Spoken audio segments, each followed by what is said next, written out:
नमस्कार, आप देख रहे हैं 24 न्यूज। मैं हूं आपके साथ संजय मिश्रा। ये देखते हैं अब तक की 25 बड़ी खबरें। कांग्रेस कोषाध्यक्ष अजय माकन ने आज एक प्रेस कॉन्फ्रेंस के दौरान केंद्र सरकार और भारतीय जनता पार्टी पर लगाए कई गंभीर आरोप। कांग्रेस कोषाध्यक्ष अजय माकन का कहना है कि हमें कल ये जानकारी मिली कि हम जो चेक जारी कर रहे हैं बैंक उसका नहीं करते हैं सम्मान। यही नहीं, उन्होंने ये भी कहा कि यूथ कांग्रेस के बैंक खाते कर दिए गए हैं फ्रीज। माकन का कहना है कि इनकम टैक्स ने यूथ कांग्रेस और कांग्रेस पार्टी से 210 करोड़ रुपए की वसूली करने के लिए जारी की है नोटिस। अजय माकन ने मोदी सरकार पर आरोप लगाते हुए कहा कि चुनाव से ठीक 2 सप्ताह पहले विपक्ष के खातों में जमा क्राउड फंडिंग के पैसों को फ्रीज करना लोकतंत्र को फ्रीज करने के बराबर। आंध्र प्रदेश से सामने आई एक चौंकाने वाली खबर। यहां एक शख्स शेर के साथ सेल्फी लेने के लिए बाड़े में ही कूद गया, जिसके बाद गुस्साए शेर ने उस व्यक्ति को मार डाला। मामला है आंध्र प्रदेश के तिरुपति के एक चिड़ियाघर का, जहां प्रहलाद के तौर पर हुई मृतक की पहचान जो राजस्थान का था मूल निवासी। दरअसल प्रहलाद गुरुवार को तिरुपति के श्री वेंकटेश्वर प्राणी उद्यान में गया था, जहां कर्मचारियों की चेतावनी के बावजूद सेल्फी लेने के लिए वो शेर के बाड़े में कूद गया। बताया जा रहा है कि शेर के साथ सेल्फी खिंचवाने के लिए बाड़े में कूदा शख्स था नशे में धुत।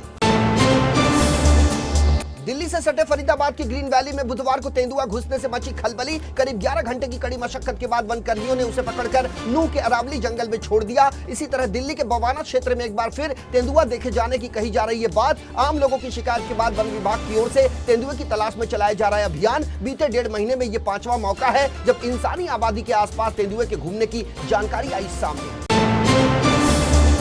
देश की राष्ट्रीय राजधानी दिल्ली में आग लगने की भीषण घटना में हुआ व्यापक पैमाने पर बड़ा नुकसान। दिल दहला देने वाली इस घटना में 11 लोगों की जिंदा जलने से हुई मौत। अग्निशमन विभाग की टीम को आग पर काबू पाने के लिए करनी पड़ी काफी मशक्कत। फायर ब्रिगेड के मुताबिक शाम तकरीबन 5:30 बजे के आसपास अलीपुर के दयालुपुर मार्केट में आग लगने की फायर कंट्रोल रूम को मिली थी सूचना। शुरुआत में अग्निशमन की ओर से 2 गाड़ियों को मौके पर भेजा गया, जिसके बाद शुरू हुई आग पर काबू पाने की कोशिश। दूसरी तरफ पुलिस ने बताया कि फैक्ट्री में पेंट से संबंधित सामानों का निर्माण किया जा रहा था, जिसकी वजह से आग ने दिखाया अपना रौद्र रूप।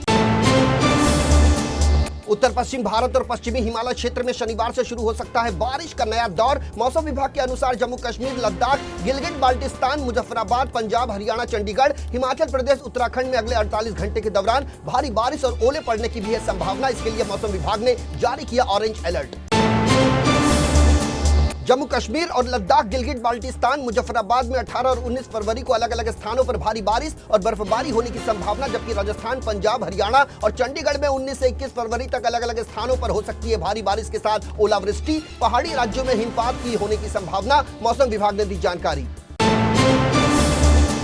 जम्मू कश्मीर और लद्दाख, गिलगित बाल्टिस्तान, मुजफ्फराबाद में 18 और 19 फरवरी को अलग अलग स्थानों पर भारी बारिश और बर्फबारी होने की संभावना, जबकि राजस्थान, पंजाब, हरियाणा और चंडीगढ़ में 19 से 21 फरवरी तक अलग अलग स्थानों पर हो सकती है भारी बारिश के साथ ओलावृष्टि। पहाड़ी राज्यों में हिमपात होने की संभावना, मौसम विभाग ने दी है जानकारी।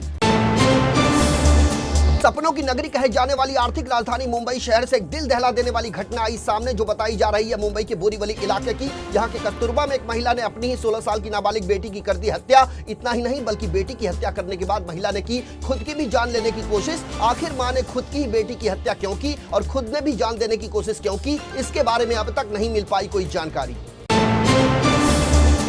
मशहूर टीवी सीरियल महाभारत में कृष्ण भगवान का किरदार निभाने वाले नीतीश भारद्वाज ने अपनी अलग हो चुकी पत्नी स्मिता गाटे के खिलाफ लगाया मानसिक उत्पीड़न का आरोप। उन्होंने मध्य प्रदेश पुलिस में दर्ज कराई शिकायत। नीतीश भारद्वाज ने इस मामले में कहा कि मुझे ये केस कानून के दायरे में रहकर लड़ना होगा और मैं ही ऐसा कर रहा हूं। मुझे भारत के कानून पर है भरोसा। नीतीश भारद्वाज ने कहा कि स्मिता गाटे भारद्वाज ने जो साजिश रची है उसके सारे सबूत मैंने दे दिए हैं। मुंबई में फैमिली कोर्ट के सामने मुझे मेरी बेटियों से भी रखा गया दूर। नीतीश भारद्वाज के आरोपों पर स्मिता के वकील चिन्मय वैद्य ने दिया बड़ा बयान। एडवोकेट चिन्मय ने कहा कि नीतीश के सभी आरोप हैं बेबुनियाद और झूठे। इन बयानों से की गई है स्मिता की छवि को खराब करने की कोशिश। इस केस में मेरे क्लाइंट के बच्चे भी हैं शामिल। कोर्ट में चल रही है इस मामले की सुनवाई। एडवोकेट चिन्मय ने कहा कि हम इस मामले में जल्द ही जारी करेंगे स्टेटमेंट और उस स्टेटमेंट में सभी तथ्यों को रखेंगे सबके सामने। उत्तर प्रदेश के मैनाठेर स्थित रसूलपुर गोसर में खेत की मेड़ को लेकर हुआ जमकर विवाद। दोनों पक्षों में बहस के बाद हुई फायरिंग। इसी बीच गोली लगने से 60 वर्षीय पूर्व प्रधान राजवीर सिंह की हुई मौत। गांव में तनाव के बाद बड़ी संख्या में की गई है पुलिस फोर्स की तैनाती। सूचना मिलते ही मौके पर पहुंची पुलिस और फॉरेंसिक विभाग की टीम। एसपी ग्रामीण ने बताया कि गोली मारने वाले युवक की कर ली गई है पहचान। उसकी गिरफ्तारी के किए जा रहे हैं प्रयास।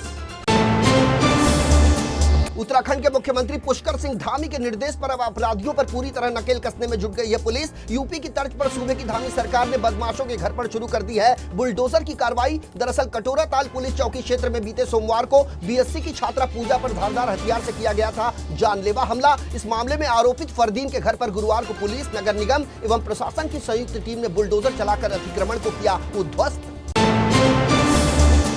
पश्चिम बंगाल में एक बार फिर से ईडी का दिखने लगा है एक्शन। ईडी यानी प्रवर्तन निदेशालय ने पश्चिम बंगाल के पूर्व शिक्षा मंत्री और जेल में कैद टीएमसी नेता पार्थ चटर्जी के करीबियों पर कोलकाता में की है छापेमारी। बताया जा रहा है कि शिक्षक भर्ती घोटाले के सिलसिले में कोलकाता में कई स्थानों पर ईडी की चल रही है छापेमारी। सूत्रों ने बताया कि ईडी की टीम के साथ सुरक्षा बल के जवान भी है मौजूद।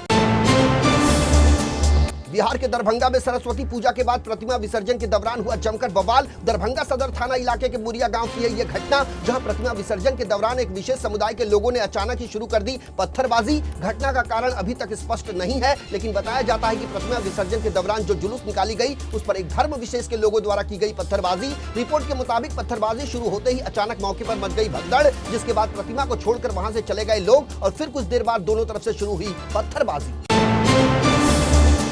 संयुक्त किसान मोर्चा समेत विभिन्न किसान संघों ने केंद्र के सामने अपनी मांगों को लेकर दबाव बनाने के लिए शुक्रवार 16 फरवरी को देशव्यापी हड़ताल और ग्रामीण भारत बंद का किया आह्वान। अब पंजाब में दिखने लगा है इसका असर। कई जगहों पर रेल की पटरियों पर बैठ गए आक्रोशित किसान। दिल्ली अमृतसर रूट पर कई जगह किसानों का जारी है धरना प्रदर्शन। वहीं किसान आंदोलन के चलते हरियाणा के 7 जिलों में इंटरनेट बंद रहने की बढ़ा दी गई है समय सीमा। अब 17 फरवरी तक इंटरनेट सेवा होगी प्रभावी।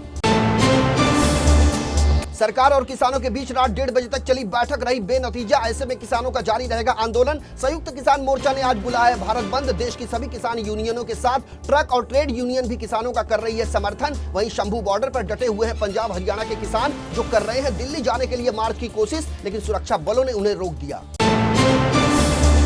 कांग्रेस पार्टी ने उत्तर प्रदेश में जनाधार मजबूत करने के लिए की है भारत जोड़ो न्याय यात्रा की शुरुआत। इस यात्रा के दौरान राहुल गांधी 8 जनसभाओं को करेंगे संबोधित। कांग्रेस पार्टी ने यात्रा को सकुशल संपन्न कराने के लिए बनाई है 7 कमेटियां। इसमें mobilisation committee, internet media committee, trade व फूड प्रबंधन कमेटी, प्रचार प्रसार कमेटी, नियंत्रण कमेटी के साथ बनाई गई है समन्वय कमेटी। लोकसभा चुनाव को लेकर बड़े ही जोर शोर से चल रही है राजनीतिक दलों की तैयारियां। इसी बीच बड़े नेताओं के पाला बदलने का सिलसिला भी लगातार जारी।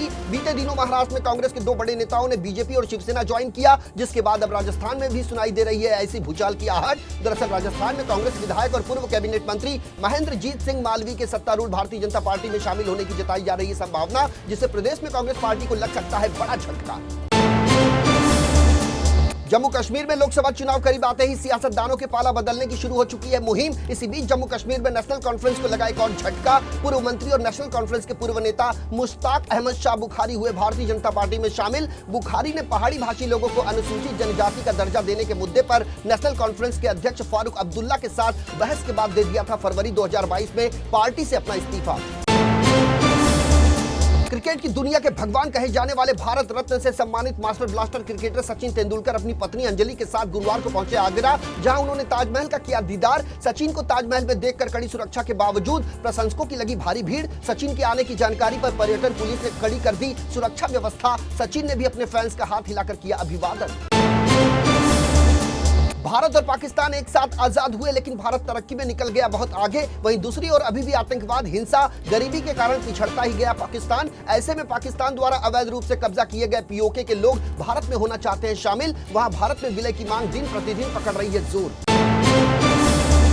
पाकिस्तान मुस्लिम लीग के नेता और पूर्व प्रधानमंत्री शहबाज शरीफ हैं एक बार फिर से पाकिस्तान के प्रधानमंत्री बनने की राह पर। उनकी पार्टी ने अन्य दलों के साथ चुनाव के बाद गठबंधन बनाते हुए नेशनल असेंबली में बहुमत का जुटा लिया है आंकड़ा। नवाज शरीफ के चौथी बार प्रधानमंत्री बनने की अटकलों के बीच अचानक शहबाज आ गए हैं फ्रंट सीट पर। इससे पार्टी के अंदर भी जमकर मची हुई है खलबली।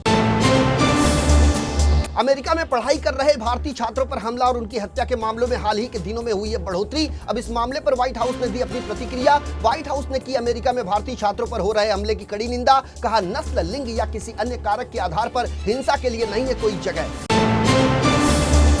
इजराइल और हमास के बीच 4 महीने से जारी युद्ध में अब तक हो चुकी है करीब 29,000 लोगों की मौत। इसी बीच इजराइल ने आतंकी संगठन हमास का साथ दे रहे हिजबुल्लाह संगठन के खिलाफ भी की है घातक कार्रवाई। इजराइल ने लेबनान में किए 2 हवाई हमले, जिसमें कुल 10 लोगों की हुई मौत। इजरायली सुरक्षा बलों ने बताया कि उन्होंने हमलों में हिजबुल्लाह के कुलीन कमांडर, राडवान फोर्स के वरिष्ठ कमांडर अली डिब्स को कर दिया ढेर।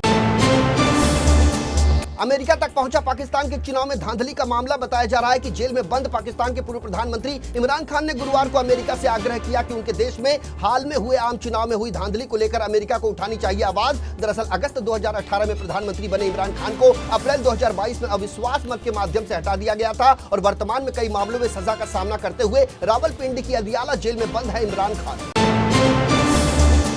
तो ये थी अब तक की 25 बड़ी खबरें। देश और दुनिया की ताजा तरीन खबरों के लिए बने रहिए इन 24 न्यूज के साथ। मुझे यानी संजय मिश्रा को दीजिए इजाजत। नमस्कार।